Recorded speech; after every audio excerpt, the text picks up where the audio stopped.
mga be, ngayon nga i-review natin itong hair mask natin kasi naman trending na trending ngayon sa TikTok yan eh.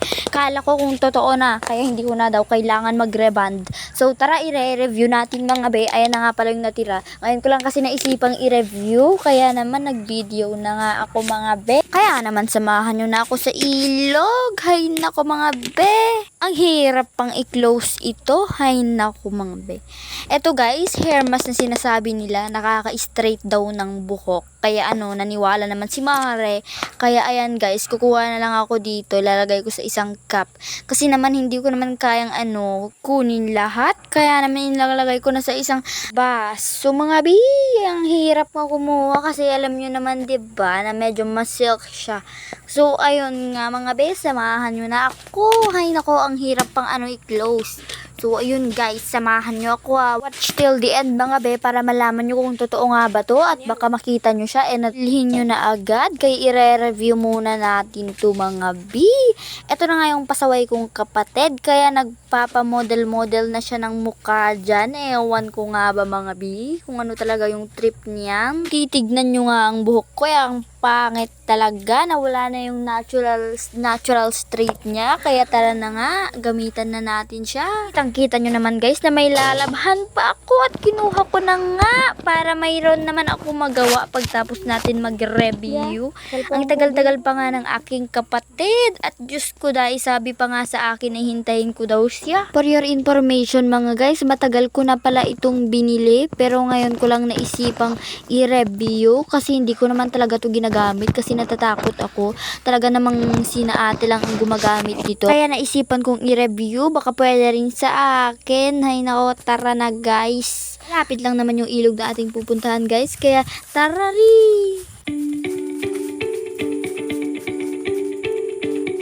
Dito na nga tayo mga be at excited na akong ma-review itong shampoo na to. And syempre may paarte-arte pa si girl kaya nag-videograph pa siya muna daw. Hay nako, bilis-bilisan mo naman Mare. Isipan ko ngang mamaya na lang labhan yan kaya itinapon ko na lang at uunahin ko na yung pag-review ng ating shampoo. Syempre inagad-agaran ko na rin pumunta kinuha yung ating shampoo na gagamitin dahil excited na ako mga Mare. Tara na ngang maligo mga be, basahin na natin ang katawan natin para mawala yung mga problema natin. Char!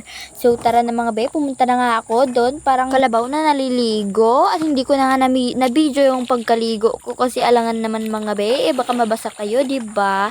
Kaya binilis-bilisan ko na nga lang. Naitad na nga i-try ni Mari yung shampoo, kaya binilisan ko na lang naglagay. Medyo madami yung nilagay ko mga be para epektado talaga yung review natin. Ipahid lang naman natin sa buhok natin yan mga be, 'di ba? Alam niyo naman siguro. Ayan, pinahid-pahid ko na nga. So ganun lang mga be, pahid-pahid lang sa buhok.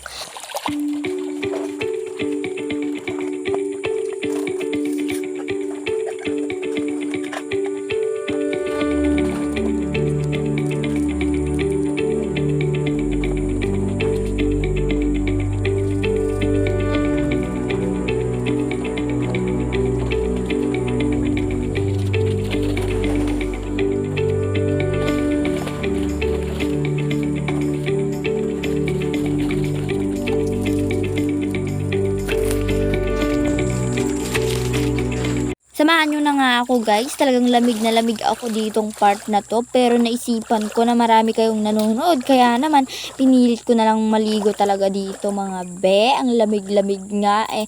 So ayan guys, inilublob ko na yung ko sa tubig, Tapos ayan guys, nakikita nyo naman 'di ba, parang ang silk talaga niya tignan pero mamaya tignan natin pag na-dry na siya. So ang silk na niya guys talaga ang ganda siya sa buhok.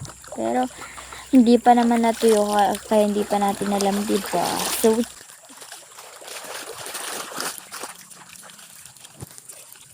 yun na lang guys pag na-dry na. Churu! See you mamaya. Boom! Di pa dry guys pero sana maganda ang kalalabasan. So ayan guys, parang maganda naman siya. So bilhin na rin kayo guys at siguradong silk yung buhok nyo dyan mga Mare. Thank you!